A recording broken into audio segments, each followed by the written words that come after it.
Alright, welcome back. A little F-22 surgery here. So I got the fuselage up and I'm going to go through and I got to pull all these air lines out and all these air cylinders, and I got to looking at some stuff and I found stuff, and the more I look the more shit I find, and so let's start. Alright, so why bother painting something if you're just gonna like half-ass it? Like this side of the bulkheads are not even painted. You can see where they don't have paint on certain places. Like, why even bother? You know, just don't fucking paint it. It's not that. If you're gonna take the time to do it, then do it right. You know. All the hinges are. What's bad about it is these hinges. All they got to be is in line with each other. And there's not a single freaking hinge that's lined up. So when you start to close it or go to the open, it's like they bind, and it's just like nothing works smooth. It's frustrating, horrible. Like literally, all you gotta do is make them in line. You know, these aren't like gear doors or anything crazy. But anyways, that's workable. I can fix it. You know, none of these. I mean, look at this guy. You know, there's the actual mount, and yeah, they had it flexed over and bending the shaft to get it to go in. I can't even get it back in place because it's glued in at such a bad angle. I mean, you know, so but I'll make it happen. I'll make it happen. I'm just taking everything off. I'm gonna, you know, they got paint overspray on everything. You know, makes stuff really hard to move and flex and pivot and stuff. So I'm gonna go through and clean all this stuff up. Replace all this airline. Their airline's hard as a rock, so I don't trust it. And then what else? Yeah, just gonna clean it up, get all the airlines out, replace the airlines. I mean, like that should be there. It's there. But at least they close, you know, like, you know, and it's not crazy gaps or anything. I mean, there are some gaps, but they do close. Like, you know, this is literally just a carbon tube through these things, and you know they got them all angled bad. So they right here they moves nice and free. Then you get to here and it's like same for this one. This one is actually the good one. The other side's what's bad. Get over here, and it's like this one works okay, and then this one's like ugh. There you go. So that one actually works okay up there. This is like, so it's just when nothing is in line with each other and you're trying to make it pivot, it just rubs. So the only way to fix it is to sand angles on things to make them help pivot, or maybe put some lube on them. You know, granted it's doors that you don't use that often, but still pain in the butt. Gears got to be cleaned up. I already had a lot of overspray. They do the dumbest thing I've ever seen with brakes. They do metal on metal. You know, they need to have some type of rubber padding in there instead of pushing metal on metal for brakes. So I'm probably going to pull theirs apart and actually put a piece of like rubber material like Skymaster does in between the brake pads, just to kind of a fix, because that was the problem I had with my last one. And let's see, what else was there? Oh, I got to fix the inlets on this. They let some 2-year-old with finger paint epoxy run down through these joints, and there's big clumps through it and everything, so I got to fix that. And I found this. This is awesome. So right here, and you can see it because of the shading. So that's all the same color paint, but this is flexed down, and there's a crack all the way across the fuselage, right along this bulkhead.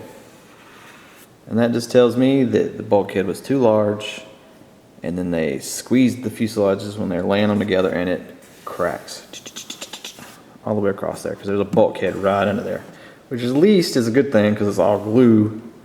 But still, because this is that area, like right through here, where it cracks. Like the other one I had, it actually cracked behind this bulkhead because there's nothing between this bulkhead and this bulkhead. And then you got all that weight of the motors, the servos, the tail section, and when it just flexes right through here. And these holes, so it cracked right through here and it breaks out on the sides because it's real stiff over here. So this is the area on the inside that I got to beef up. So I'll get to that too. But anyways, just kind of showing you that little thing there. I mean, it's aggravating. Granted, it's on the bottom, you won't really see it. But it's just one more thing. Oversized bulkheads. Just sand them a little bit more to make them fit properly. Or, I don't know. But little things like that, they're just aggravating. You got to clean up and paint over that, you know, tape off, and you know, it's like I said, that's no paint. Like on that side, so it's like the dude was standing from the other direction and sprayed it, and then didn't come to this side and make sure he gets this side of it. So, anyways, so overspray on decals, which I actually have another set of decals that I had from the last one because it was so bad, like they were completely covered. You know, so I got some extra decals to put on there, so no big deal. But that's it so far. I'm not even gonna fool with it tonight. I'm gonna go. My back's just killing me, and I don't know what's wrong with it, but other than having arthritis and all the other junk.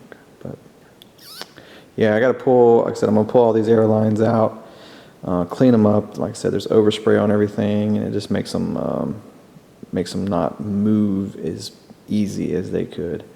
Because the last one I kept having like gear doors that would stick, and you couldn't get them to go up, or like I said, and it was just annoying. So I'm trying to fix that on this one, make sure everything moves easily. And I'm gonna put an extra air valve in this one. I'm gonna run one for the bottom bay doors and then one for the side ones, and I might put some little missiles in the side ones. I know somebody that mentioned taking their air tanks and making them into little bombs and putting them in here as a place to put your air tanks. I probably won't do that just because I want as much weight forward as I can, because this thing is going to be tail heavy. They're always tail heavy just because of the chipped paint. So you got to get everything kind of in the nose, like in the nose, which sucks because it's a small area. But yeah, and this one's even going to be more tail heavy because it's got those full carbon fiber rudders. I don't think you really need those because my last one didn't have. It had the old style rudders on it. They sent me a pair of carbon fiber rudders that I never used because they didn't put the slime lights in them and all that junk. So anyways, yeah, here we go. Well, like I said, going to call it for the evening. I'll probably just finish pulling all this stuff out and just doing a lot of cleanup, testing air valves, make sure they're working, you know, they don't leak or anything like that before I get to my next video. Because essentially at this point, I got to get the nose on it and get the canopy and stuff, the mods I got to do for the canopy done, and then it's essentially just running everything at that point. So it goes pretty quick. So sorry for the negativity, but you know, it's just trying to show everybody what 10 grand will get you with these guys. So, but you guys have a good evening, and like I said, I'll get back on it tomorrow. Tomorrow's holiday, President's Day, so I got all day in the shop. Take it easy.